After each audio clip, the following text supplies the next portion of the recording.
రాష్ట్రంలో రాజ్యాంగ హననం, మా పార్టీ వారిని భయపెట్టి కాంగ్రెస్లో చేర్చుకుంటున్నారట. వారే వా. గవర్నర్కు బీఆర్ఎస్ ఎమ్మెల్సీల ఫిర్యాదు. విచిత్రం ఏంటంటే ఎంత అసలు కామెడీ కావాలని చేస్తున్నారా, వీళ్ళు ఎందుకు చేస్తున్నారో అర్థమైతలేదు. సబితా ఇంద్రారెడ్డి పోయి లెటర్ ఇస్తుందండి, పార్టీ ఫిరాయింపుల మీద చర్యలు తీసుకోండి అని. 2018లో కాంగ్రెస్ నుంచి గెలిచి బీఆర్ఎస్ పార్టీలో జాయిన్ అయి రాజీనామా చేయకుండా ఈమెతో పాటు ఇంకొక 11 మంది బురదలో బొరలాడినట్టు పందుల లెక్కపోయి ఆ పార్టీలో జాయిన్ అయ్యారు. ఇది బీఆర్ఎస్లో వాళ్ళు ఏమన్నారు, విలీనం అన్నారు వాళ్ళని. ఎందుకు 12 మంది అయ్యేదాకా చూసిర్రు, 18 మందిలో 12 మంది అయ్యేదాకా చూసి విలీనం అనేసిర్రు. మరి జాయిన్ అయిన వెంటనే మీరు రిజైన్ రాసి మరి మీకు అంత చిత్తశుద్ధి ఉంటే ఆన్ ఫస్ట్ ఎమ్మెల్యే ఎవరైతే జాయిన్ అయ్యారో కాంగ్రెస్ నుంచి బీఆర్ఎస్లోకి, అప్పుడే మరి ఆయన రిజైన్ యాక్సెప్ట్ చేయాలి కదా. ఇప్పుడు వీళ్ళు అదే అడుగుతున్నారు. ఏమడుగుతున్నారు వీళ్ళు? విలీనం వేరు, ఫిరాయింపు వేరు, మేము ఆనాడు విలీనం చేసుకున్నాం అంటారు. మరి వీళ్ళు కూడా విలీనం చేసుకుంటూ రాగండి, ఇంకొక 2 నెలలు 3 నెలలు అయితే నెమ్మదిగా ఒక్కొక్కరు పోయి వాళ్ళు కూడా 26 మంది అయిన తర్వాత వాళ్ళు కూడా విలీనం అంటారు. మీరు అదే చేసిరు కదా. మీరు చేసింది తప్పే, వీళ్ళు చేసేది తప్పే. దొంగలు ఇటు అటు మారుతున్నారు అంతే, అంతకుమించి ఏం లేదు ఇక్కడ. భూ కబ్జా కోర్లు, రౌడీలు, గూండాలు, క్రిమినల్స్. మీరు ఎమ్మెల్యేలు కావచ్చు, మీ నియోజకవర్గంలో మీకు ఓట్లు వేయచ్చు. పార్టీ మారిన వాళ్ళు క్రిమినల్స్తో సమానం, క్రిమినల్సే. రౌడీలు, గూండాలు మొత్తం. ఇక మిమ్మల్ని ఏ భాషతో మాట్లాడినా తప్పులేదు. విచిత్రం ఏంటంటే సబితా ఇంద్రారెడ్డి పోయి లెటర్ ఇస్తున్నది, పార్టీ ఫిరాయింపుల మీద చర్యలు తీసుకోండి. ఏ పార్టీ నుంచి గెలిచిరామా మీరు? 2018లో ఏ పార్టీలో జాయిన్ అయ్యారు మీరు ఫిరాయింపుల గురించి మాట్లాడుతున్నారు. ఇప్పుడు సందు దొరికితే మళ్ళీ కాంగ్రెస్లోకి రావడానికి ప్రయత్నం మీరు చేయరా భవిష్యత్తులో? రీజన్ ఏముంది మరి? మొన్నటిదాకా అందులో మరి గవర్నర్కి ఫిర్యాదు చేసింది, అది చేసిందా, అంతే ఉంటుంది. ఏముంది? మళ్ళా తెలంగాణ రాష్ట్ర అభివృద్ధి కోసం, నియోజకవర్గం కోసం, తెలంగాణ పునర్నిర్మాణం కోసం ఈ పార్టీ అక్కడికి రాదు, ఇది ఇంత ఘోరంగా ఉన్నారు వీళ్ళు, ఇది తెలంగాణ వ్యతిరేకులు వీళ్ళు అని మళ్ళీ ఇలా జంప్ అవుతారు. ఇలా చూడండి, ఇప్పుడున్న ఎమ్మెల్యేలో ఎంతమంది. నేను మొన్న కూడా ఫోటో తీసి పెట్టుకున్నా, గవర్నర్ని కలిసిన దాంట్లో స్పీకర్ని కలిసినప్పుడు. ఇది కూడా మళ్ళీ ఫోటో తీసి పెట్టుకుని ఎంతమంది ఇంకొక 2 నెలల లోపు ఎంతమంది ఉంటారో చెక్ చేయండి. అరే కొంచెమంది ఉండాలి కదా. బీఎస్పీ పార్టీని విలీనం అన్నావు, తెలుగుదేశం పార్టీని విలీనమని. ఇంకా దుర్మార్గం ఏంటంటే 2014 కేటీఆర్ సమాధానం చెప్పాలి. తలసాని శ్రీనివాస్ యాదవ్ టీడీపీ నుంచి గెలిస్తే మీ పార్టీలోకి తీసుకొని మంత్రి పదవి ఇచ్చినావు రాజీనామా చేయకుండానే. మరి ఆనాడు ఇటుపై ఆనాడు అన్నీ వదిలేసినావు, బరిబాతలు తిరిగి రోడ్ల మీద. అరే కొంచెమన్నా. ఇప్పుడు ఈయన పార్టీ నుంచి అవతలకు పోగానే ఇప్పుడు కోపం వస్తుంది, ఎక్కడ లేని దుఃఖం వస్తుంది, ఎక్కడ లేని ఇబ్బంది అవుతుంది.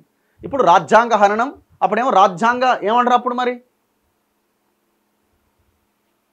గవర్నర్ రాధాకృష్ణన్కు వినతి పత్రం అందజేస్తున్న కేటీఆర్. చిత్రంలో మాగంటి గోపీనాథ్, దేశపతి శ్రీనివాస్, మధుసూదనాచారి. స్పీకర్ ఎవరు? మధుసూదనాచారి కదా. మరి ఈయన ఫస్ట్ ఎవరైతే జంప్ అయ్యారో మరి ఆనాడు బట్టి విక్రమార్క సిఎల్పి లీడర్గా ఉండి మిమ్మల్ని కలిసినప్పుడు ఈయన మరి యాక్సెప్ట్ చేసిండా? కాలేరు వెంకటేష్, కొత్త ప్రభాకర్ రెడ్డి, ప్రశాంత్ రెడ్డి, హరీష్ రావు, మర్రి రాజశేఖర్ రెడ్డి, కౌశిక్ రెడ్డి, సబిత, అమ్మవు, మన మల్లారెడ్డి కూడా ఉన్నాడు. మళ్ళా ఈ మల్లారెడ్డి మీరు చూడండి 5 ఏళ్ళు ఉంటాడేమో చూడండి రేపు పార్టీలో.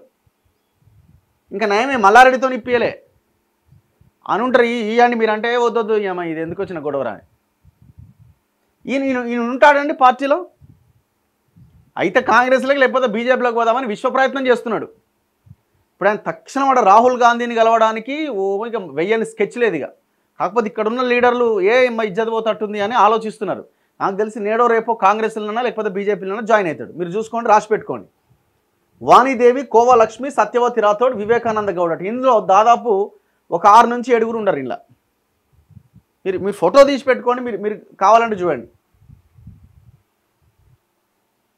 అరే మాట్లాడడానికన్నా కొంచెం అన్న ఉండాలి. ఏదో మీద పెద్ద నీలేదో నీతివంతమైన రాజకీయం చేసినట్టు. ఆనాడు ఏం చెప్పారండి మీరు? పార్టీ ఫిరాయింపుల మీద అందరినీ కలుస్తారు. మరి అప్పుడు కలిసినప్పుడేమో ఇదేందో పెద్ద రాద్ధాంతం చేస్తున్నారు ఏంటంటే అని మాట్లాడిండు. ఏ ముఖం పెట్టుకొని పోతారు మీరు? జనం నవ్వుకుంటున్నారు. మీరు ఈ ప్రక్రియ ఇట్లా చేయడం వల్ల ఏమనుకుంటున్నారు? జనం ఏమంటారు? అవును మీరు గతంలో చేసిరు కదా అని అంటారు. కానీ మనం ఏమంటున్నాం? మీరు చేసేది ఎంత తప్పో వీళ్ళు చేసేది కూడా అంతే తప్పని చెప్తున్నాం.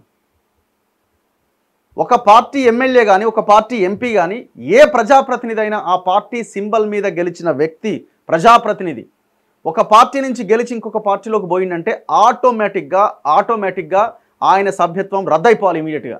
మళ్ళీ బై ఎలక్షన్ వస్తుంది అన్న ఒక భయం వాళ్ళలో ఉండాలి. అప్పుడు పార్టీలు మారుతారేమో చూద్దాం. ఇక ఇది పార్లమెంట్లో చట్టం రావాలి. ఏ పార్టీ యాక్సెప్ట్ చేయదు దీనికి. మీరు చూడండి, ఏ పార్టీ అయినా అపోజిషన్లో ఉన్నప్పుడు ఇప్పుడు వీళ్ళని అడగమనండి, పార్లమెంట్లో చట్టం తేవాలి ఇట్లాంటిదని, రమ్మని ఢిల్లీకి వెళ్ళి జంతర్ మంతర్ దగ్గర ధర్నా చేయమనండి. ఒక్క పార్టీ ముందుకు రాదు. ఎందుకంటే మళ్ళీ పవర్లోకి వచ్చినప్పుడు మళ్ళీ ఇదే కదా మనం చేయాల్సింది. దొంగలంతా అంతే, ఏం లేదాడ. ఇప్పుడు ఎందుకు భయపడుతున్నావు కేటీఆర్, హరీష్ రావు, మీరంతా దేనికి మీరు భయపడేది? అరకెపూడి గాంధీ మిగతా ఎమ్మెల్యేలంతా ఆల్రెడీ బండ్లకు పోయిరు, నీ బినామీలు వీళ్ళంతా అయిపోయా. హరీష్ రావు ఎందుకు భయపడుతున్నావు? గూడెం అయిపోవాలంటే కాంగ్రెస్లోకి వచ్చే, నీ ఆస్తులు కూడా సేఫ్ కొన్ని. ఇంకా ఇబ్బంది ఏముంది మీకు? మీకు లాభమే జరుగుతుంది కదా. నెక్స్ట్ నమస్తే తెలంగాణ విషయానికి వద్దాం. నమస్తే తెలంగాణలో అయ్యో నాయన, ఈ photo BRS working president KTR ఆధ్వర్యంలో శనివారం రాజ్భవన్లో గవర్నర్ సిపి రాధాకృష్ణన్ను కలిసి పార్టీ ఫిరాయింపులు, ప్రోటోకాల్ ఉల్లంఘనలు, నిరుద్యోగ సమస్య తదితర అంశాలపైన ఫిర్యాదు చేస్తున్న బీఆర్ఎస్ ఎమ్మెల్యేలు, ఎమ్మెల్సీలు పోయి చూడండి ఒకసారి ఈ ఫోటో గమనించండి. కుడి పక్కనేమో సబితా ఇంద్రారెడ్డి 2018లో కాంగ్రెస్ నుంచి గెలిచి బీఆర్ఎస్లోకి పోయి తెలంగాణ రాష్ట్రం కోసం కేసీఆర్ ఆహా ఓహో జర్రొక నెల ముందు 2018కి నెల ముందు ఇదే కేసీఆర్ని పొట్టు తిట్టింది. తిట్టకుండా తిట్టింది. ఇప్పుడు కాంగ్రెస్ని ఎట్లయితే తిడుతుందో అప్పుడు బీఆర్ఎస్ని అట్లా తిట్టింది.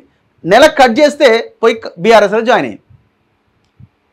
ఆమెనేమో కుడి పక్కన పెట్టుకున్నాడు. ఇటు లెఫ్ట్ సైడ్లో కబ్జా కోర్ మల్లారెడ్డిని పెట్టుకున్నాడు. ఈ మల్లారెడ్డి అయితే కాంగ్రెస్లోకి పోదామా, రాహుల్ గాంధీని ఎట్టగలుద్దాం, రేవంత్ రెడ్డి ఇంటలేడు, ఎట్లా ఏం చేయాలి అని మల్లారెడ్డి ఒకవైపున కాంగ్రెస్లోకి పోవడానికి, ఒకవేళ కాంగ్రెస్ కుదరకపోతే బీజేపీలో కన్నా పోతే అయిపోద్దేమో అని ఆ రకమైన ప్లాన్. ఒకవేళ బీజేపీ కూడా కుదరకపోతే, ఎందుకంటే బీజేపీ రాజీనామా చేస్తేనే లోపలికి రావాలంటుంది, ఇది కుదిరే అవకాశం లేదు.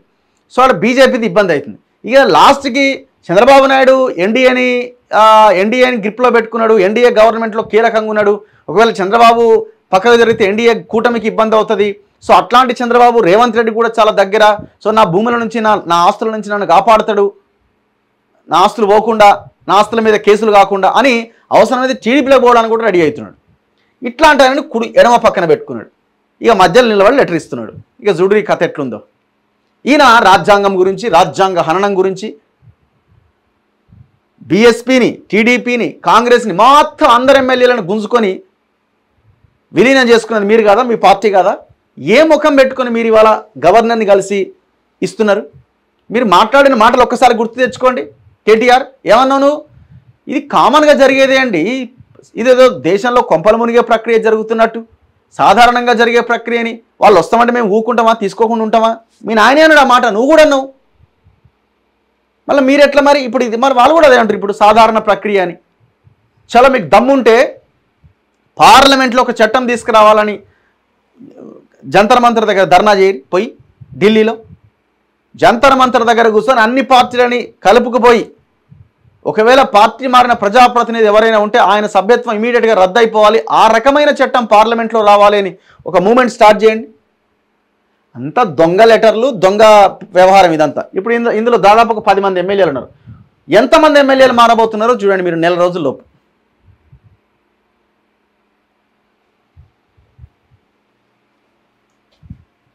ఈ ఫోటో చూస్తేనే నవ్వు వస్తుంది. ఇటు పక్కన మల్లారెడ్డి, ఇటు పక్కన సబితా ఇంద్రారెడ్డి, మధ్యలో కేటీఆర్.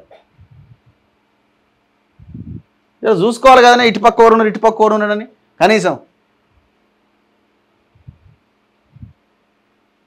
మళ్ళీ స్పీకర్ మధుసూదనాచారి, అంతకుముందు స్పీకర్.